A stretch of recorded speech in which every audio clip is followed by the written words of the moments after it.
Oh, please welcome back to the show, Anka.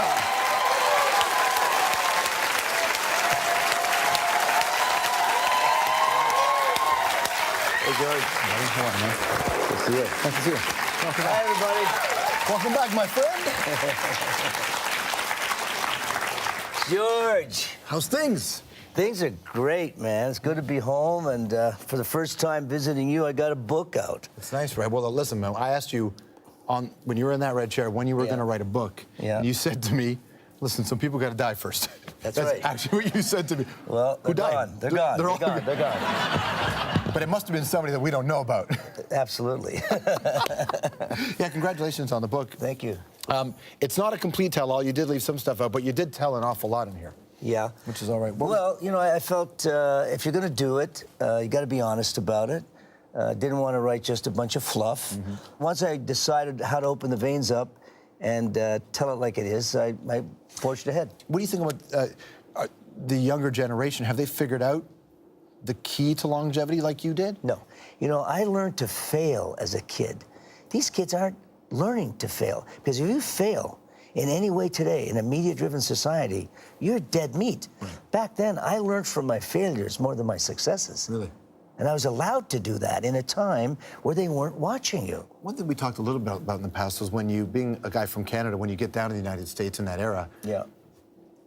the relationship between white and black America was different for you than you would have seen. Yes. Well, and so you were guys like Faz, but you would have seen racism from the other end, right? What was that like? Well, you know, all of a sudden, I'm maybe the only white kid on a bus. I'm not really sophisticated to the fact of how severe it is till I get down south on a bus. Then you're being told, we're going to stop 2 blocks away from a restaurant. We're all hungry, but we can't go in. And I have to run in and grab food and bring it to my buddies. And I'm going into theaters where I've got white people over here and I have black people over here. You know, I'm learning as I'm going. I'm seeing all this injustice. I get to Vegas and I see they're not allowed to swim in the swimming pool. They're not allowed in our hotels. And you hear Sinatra, who you're looking at and looking up to, and we all put our foot down and said, they got to be with us in our hotels, using these bathrooms, et cetera, et cetera, et cetera. So you guys were saying that? Oh, well, Frank was the guy we all talked with that said, we're not working if they don't live here. It all started there, yeah, absolutely. And so, was there a lot of pushback in the beginning, or were people afraid of Frank? Well, everybody loves Frank. You know, and in my book, you know, what I say is a lot of the hearsay. He was not a mob guy. You have to understand that. Everybody's fascinated today with Vegas and that whole part of our culture.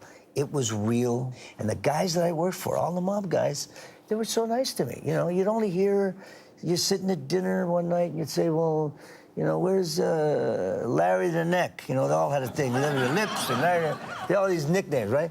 And the guy next to you goes, forgot about it. They never even finished it. You know, he's under a cactus somewhere in the desert. Nobody knew anything, and you didn't ask any questions. Right. So there was that kind of soft hammer that prevailed out there. And if you just kept your nose clean, till Hughes came in and started to buy everything up, but they still prevailed. And I got to tell you something. I loved working for them. Yeah. I shook their hand. They never bothered me. I was never frightened. Never frightened. Did you feel like an outsider? You were younger than those guys. You were part of the club. Yeah. But you were younger, and you weren't from where they were from. Correct. I was never a Rat Pack guy. I was like a mascot, right? I'm the kid. That was my nickname with Sinatra. So I didn't feel like an outsider because they made me feel at home, and I partook with everything that was afforded to me, but I was still the younger guy. One of the guys that were part of this group had some kind words for you. This clip makes me, I love this. I think probably that's the best thing to say about Paul. He's a warm, sensitive human being who enjoys life, who enjoys his family, and, yeah, enjoys being a star. That's important. He enjoys being a star. He doesn't take advantage of being a star. He just enjoys being a star. Sammy Davis Jr., man. Miss him. Yeah? Yeah, good guy. And you know, he lived his life. And I say things in the book. Yeah, you say a lot in the book about him. Yeah, and you know, it's all with love and affection, and it's all public domain. And, Well, you talk about, it's all been said. You talk about that he bisexual. He's had the experience. Yeah, and the party. Did he organize a screening once? Yes. Play Deep Throat for everybody? That's what you wrote in the book? Like yes, that? yes. So when you were telling that side of Sammy's story. You know, Sammy loved movies. He was a camera guy. And he said, you invited a bunch of us. Well, come on down to show you a movie. I don't know if he was putting us on or not telling us, but we walked in, and within 30 seconds, we're looking at Deep Throat. Now, I'm sure some of you out there don't quite know what that is, but you can figure it out. You can figure it out. So we're watching, and there it was, you know, in a time, you know, today we're all kind of blasé, and, you know, it's wide open.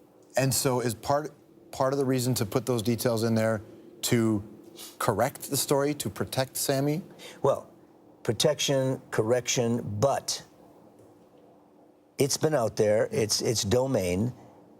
What I try to tell in all of that, and there's a lot of other people in there, that, as you've seen, is to really convey to everyone that we are human beings. Yeah. And we make choices. Because some may not be. Have turned you guys into icons. It's just mythology. Big mistake. You know, I love people commenting on my talent, and I respect it, and I'm humbled by it. But all of us, then and even today, don't do that to us. Mm-hmm. Know that we're human, right? And know that we make choices sometimes that you wouldn't make, but we're human beings, and they stand behind all of that. What is the worst song you've written that people like? Wow. Well, I wouldn't have recorded She's a Lady for myself, okay? I think I wrote it for Tom. I love him. He's a great artist. Tom Jones? Tom Jones. It's not one that I would jump on to do for Paul Anka, right? It's not a bad song, but it's a very commercial song. It puts women in a certain, but that's what Tom wanted, you know? Yeah. There's a whole wave of chauvinism with that group of guys that you were with. Oh, yeah. So when you got daughters, do they ever say to you, stop saying that stuff? No. They tease me about it. Do they? They come at you once, and you shouldn't say that. I said, you know, I love humor. Yeah. The final refuge of sanity is humor. If you meet somebody who doesn't have any humor, I run. Let me rapid fire some questions and see you answer. All right, so if the censors had thought Put Your Head on My Shoulder was too suggestive, yes, which of the following alternatives would you have gone with? Put your hair in my handbag, put your heart in my Hasselhoff, put your hand in my housecoat.